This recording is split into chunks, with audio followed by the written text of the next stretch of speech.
সাজেক হলো ভ্রমণপ্রেমীদের জন্য এক অন্যতম ফেভারিট ডেস্টিনেশন, যেখানে পাহাড়ের চূড়ায় মেঘের খেলা দেখা যায় আর দেখা যায় সবুজে ঘেরা পাহাড়ের অপরূপ দৃশ্য। তার উপর আরও যদি হয় জ্যোৎস্না রাত, তাহলে তো কথাই নেই। তাই শহরের কোলাহল আর একঘেয়েমি দূর করতে রিসেন্টলি আমরা দুজন চলে গিয়েছিলাম সাজেকে। আজকের এই ব্লগে আমাদের সাজেক ভ্রমণের কিছু সুন্দর মুহূর্ত এবং অভিজ্ঞতা শেয়ার করব আপনাদের সাথে। তাহলে চলুন শুরু করা যাক। আমরা প্রথমেই ঢাকা থেকে রাতের বাসে করে চলে আসি খাগড়াছড়ি শহরে। সকালের নাস্তা সেরেই আমরা সাজেকের উদ্দেশ্যে রওনা হলাম। আমরা চাঁদের গাড়ি ঠিক করেছিলাম, আপনারা চাইলে সিএনজি নিতে পারেন। তবে চাঁদের গাড়ি খোলামেলা থাকায় আমরা বাইরের ভিউটা খুব ভালো এনজয় করেছি।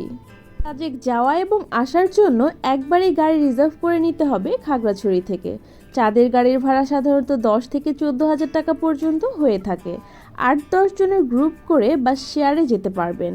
আর সিএনজিগুলোতে সর্বোচ্চ 4 জন যেতে পারবেন, যেগুলোর রিজার্ভ ভাড়া 7 থেকে 8,000 টাকা হয়ে থাকে। যাত্রাপথে বাঘাইহাট চেক পোস্টে কিছুক্ষণ বিরতি দেওয়া হয় সকল ট্যুরিস্টদের তথ্য সংগ্রহ করার জন্য। সেই ফাঁকে আমরা চারদিকটা একটু ঘুরে দেখলাম। এখানে কিছু ফলের দোকান রয়েছে, যেখানে বিভিন্ন দেশি ফল পেয়ে যাবেন, যেগুলো এখানকার পাহাড়ের নির্ভেজাল ফল এবং দামে অনেক কম। আমরা কিছু ফল কিনে নেই এখান থেকে যাত্রাপথে খাওয়ার জন্য। চেকপোস্ট থেকে ছাড়ার পর এখনও প্রায় অর্ধেক পথ বাকি। সাজেক যাওয়ার পূর্বে অবশ্যই আপনাকে হোটেল বা রিসোর্ট বুকিং করে যেতে হবে, না হলে সেখানে যাওয়ার পর রিসোর্ট না পাওয়ার সম্ভাবনাই অনেক বেশি, কারণ ম্যাক্সিমাম রিসোর্ট আগে থেকেই বুক হয়ে থাকে। এখন রিসোর্ট বুকিং করাটাই হচ্ছে একটা চ্যালেঞ্জিং বিষয়, কারণ কোন রিসোর্ট থেকে আপনার ভালো একটি ভিউ পাবেন সেটা খুব ইম্পর্ট্যান্ট। কথা বলতে বলতে আমরা সাজেক চলে এসেছি। আমরা রিসোর্ট ঠিক করেছিলাম কদমবেনি হিল রিসোর্ট। তাহলে চলুন আমাদের রুমটা কেমন ছিল দেখা যাক।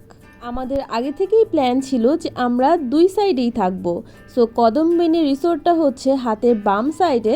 এখান থেকে আপনারা পাহাড়ের বাংলাদেশের ভিউ দেখতে পাবেন এবং সানসেটটা খুব ভালো দেখা যায়। যেহেতু আমাদের পৌঁছাতে পৌঁছাতে 12টার বেশি হয়ে গিয়েছিল, এ কারণে আমরা ঠিক করেছিলাম যেদিন যাব ওই দিন বাম সাইডের রিসোর্টে থাকবো, মানে কদমবেনিতে থাকবো। ওখান থেকে আমরা সানসেটটা উপভোগ করব।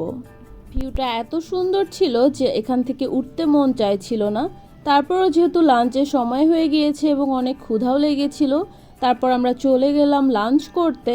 আমরা লাঞ্চ করেছি মনটানা রেস্টুরেন্টে। এখানকার পরিবেশ অনেক ভালো ছিল। দুপুরবেলা একটু মানুষজন কম ছিল, যদিও মানুষজন বেশি থাকার কথা, তারপরও ওই সময়টাতে মানুষজন কম ছিল। আমরা এখানে লাঞ্চ করলাম। আমরা এখানে নিয়েছিলাম ব্যাম্বু বিরিয়ানি।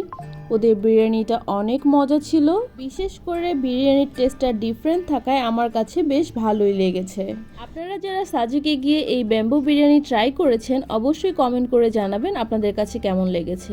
এরপরে আবার রুমে চলে আসলাম। ভিউটা এত সুন্দর ছিল, আবার ভিউ দেখছি অ্যান্ড পরে মনে হলো যে রেডি হওয়া দরকার। রেডি হয়ে কিছু ফটোশ্যুট করে ফেলি। তারপর রেডি হয়ে চলে গেলাম ব্যালকনিতে। আমাদের সানসেট তো দেখতেই হবে, কারণ সানসেট দেখার জন্যই আমরা এটা বুক করেছিলাম। সো রেডি হয়ে সানসেট দেখতে গেলাম এবং আমরা কিছু ফটোশ্যুটও করে ফেললাম। ভিউটা এত সুন্দর ছিল যে ওখান থেকে চোখ সরছিল না। বসে বসে ভিউ এনজয় করছিলাম, দোলনায় দোল খাচ্ছিলাম। এত সুন্দর ওয়েদার, এত সুন্দর ভিউ, কি বলবো, মাশাআল্লাহ। বাংলাদেশে এত সুন্দর একটা জায়গা আছে, সবার আসলে যাওয়া উচিত এবং সাজেক ঘুরে আসা উচিত। এই সময়টাই সাজেক যাওয়ার উপযুক্ত সময়। নভেম্বর থেকে ডিসেম্বর পর্যন্ত সময়টা খুবই সুন্দর একটা সময় থাকে সাজেকের। আপনারা চাইলেই ঘুরে আসতে পারেন। তারপর ভিউ এনজয় করতে করতেই সন্ধ্যা নেমে আসলো। এখন সানসেট হওয়ার পালা। সো আমরা বসে বসে সানসেটটা এনজয় করছিলাম। আপনারাও আমাদের সাথে কিছুক্ষণ সানসেটটা এনজয় করুন।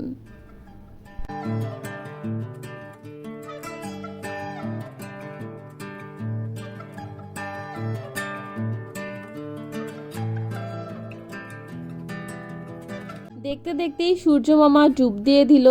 এরপর সন্ধ্যা হয়ে গিয়েছে, এখন আমরা বাইরে ঘুরতে বের হয়েছি। আমার হাজব্যান্ড তো যেখানেই যাবে ওর বাইক চালাতেই হবে। ও একটা বাইক ভাড়া নিয়ে নিল। বাইকে করে আমরা পুরো সাজেক ঘুরে আসলাম এবং এত সুন্দর ওয়েদার ছিল, এত সুন্দর একটা চাঁদ ছিল।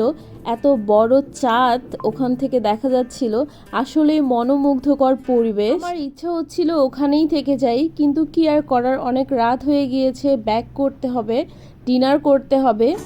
দেখছিলাম বারবিকিউ হচ্ছে, পাশে কয়েকজন গান বাজনা করছে, দেখতেই ভালো লাগছে।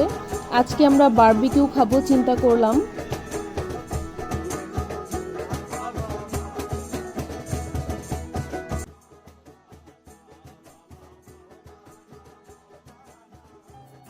ডিনার করার পরে অনেক রাত যেহেতু বাইরে ছিলাম, বাইরে পিঠা বসেছিল, আমরা পিঠাও খেয়েছি। এবং পরের দিন সকালের এই ভিউটা কি বলবো, মাশাআল্লাহ অনেক সুন্দর, কুয়াশা এবং মেঘ সব কিছু মিলে মুগ্ধকর পরিবেশ। ঘুম থেকে উঠেই কিছুক্ষণ এখানে বসে ভিউটা এনজয় করলাম, যেহেতু ঘুমটা পুরোপুরি হয়নি, এখানে কিছুক্ষণ শুয়েছিলাম এবং ভিউটা এনজয় করছিলাম। ঠান্ডা ঠান্ডা বাতাস, মেঘ দেখা যাচ্ছে, শান্তিময় একটা পরিবেশ। আমার বেস্ট ট্যুর ছিল এই সাজেক ট্যুর, আমি এত এনজয় করেছি বলার বাইরে। ভিউটা এনজয় করতে করতে চেক আউটের সময় হয়ে গিয়েছে, এখন আমরা যাব আরেকটা রিসোর্টে। আপনারা কি এরকম করেন যে কোথাও ঘুরতে গেলে এক এক দিন এক এক রিসোর্টে থাকেন? আর আমার হাজব্যান্ড কোথাও ঘুরতে গেলে আমরা যদি 2 নাইট স্টে করি তাহলে আমরা 2 দিনে 2টা রিসোর্টে থাকি, আর যদি 3 নাইট স্টে করি তাহলে 3 দিনে 3টা রিসোর্টে থাকি। এটা আমাদের খুবই মজা লাগে এবং 3 দিনে 3টা রিসোর্টের এক্সপিরিয়েন্স হয়, সো এটা আমাদের কাছে খুবই ভালো লাগে। আমরা এখন চলে এসেছি সাংরাই রিসোর্টে। এটা আমার কাছে বেস্ট লেগেছে, আমার কাছে মনে হয়েছে যে সাংরাই রিসোর্টটা সাজেকের বেস্ট একটা রিসোর্ট, কারণ সাংরাই থেকে অন্য কোনো আর হোটেল বা রিসোর্ট দেখা যায় না। এটা একদম সবার শেষে, পাহাড়ের নিচে একদম সবার শেষে এই রিসোর্টটা আমার কাছে বেস্ট লেগেছে। আপনারা যদি যান অবশ্যই সাংরাই রিসোর্টে থাকা ট্রাই করবেন, এখান থেকে বেস্ট ভিউ পাবেন আপনারা। এই সাইডের পাহাড়গুলো আসলে ভারতের মিজোরামে পড়েছে, সো এই সাইডের ভিউটা অনেক সুন্দর, পাহাড়গুলো অনেক সুন্দর দেখা যায়। আপনারা যারা সাজেকে আসবেন অবশ্যই পূর্ব সাইডে থাকা ট্রাই করবেন, কারণ এখান থেকে সানরাইজটা খুব ভালোভাবে দেখা যায়। আর আপনারা যদি পারেন সাংরাই রিসোর্টে থাকা ট্রাই করবেন, এখান থেকে আর কোনো রিসোর্ট দেখা যায় না, শুধু পাহাড়, সানরাইজ, মেঘ এবং সব থেকে সুন্দর ভিউটা সাংরাই রিসোর্ট থেকেই দেখা যায়। আপনারাও আমাদের সাথে কিছুক্ষণ সাংরাই রিসোর্ট থেকে ভিউগুলো এনজয় করুন।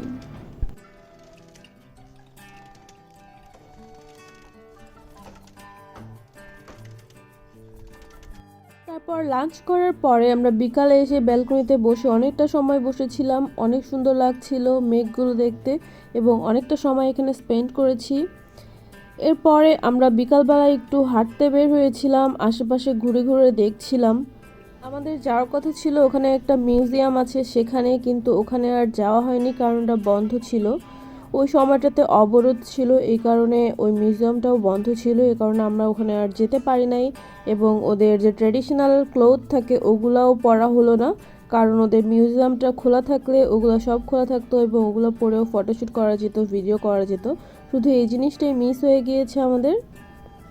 লাস্ট দিনে বেশি একটা ক্লিপ নেওয়া হয়নি, কারণ আমরা আসলে ওই মোমেন্টটা এনজয় করছিলাম। বিকালবেলা ঘুরলাম, সানসেট দেখে তারপর ডিনার করে তাড়াতাড়ি রুমে চলে এসেছিলাম, কারণ পরের দিন আমাদেরকে উঠতে হবে ভোর 6:30টায়, কারণ সানরাইজ দেখতে হলে ভোর 6:30টার দিকে বা 6টার দিকে উঠলে বেস্ট একটা ভিউ পাওয়া যায়। এই কারণে তাড়াতাড়ি করে ডিনার করে আমরা ঘুমাতে চলে গিয়েছিলাম, এই কারণে আর বেশি ক্লিপ নেওয়া হয়নি। আপনাদেরকে এখন দেখাবো পরের দিনে সানরাইজের ভিউটা কেমন ছিল।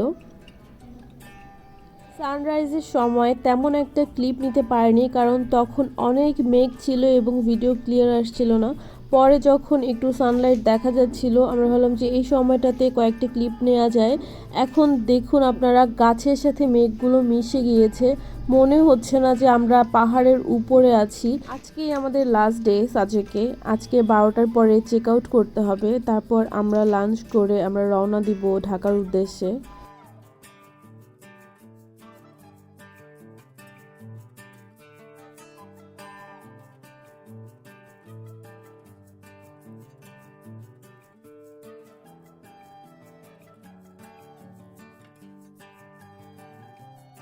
এই জন্য কিছু ছবি তুলে নিলাম, ভিডিও করে নিলাম।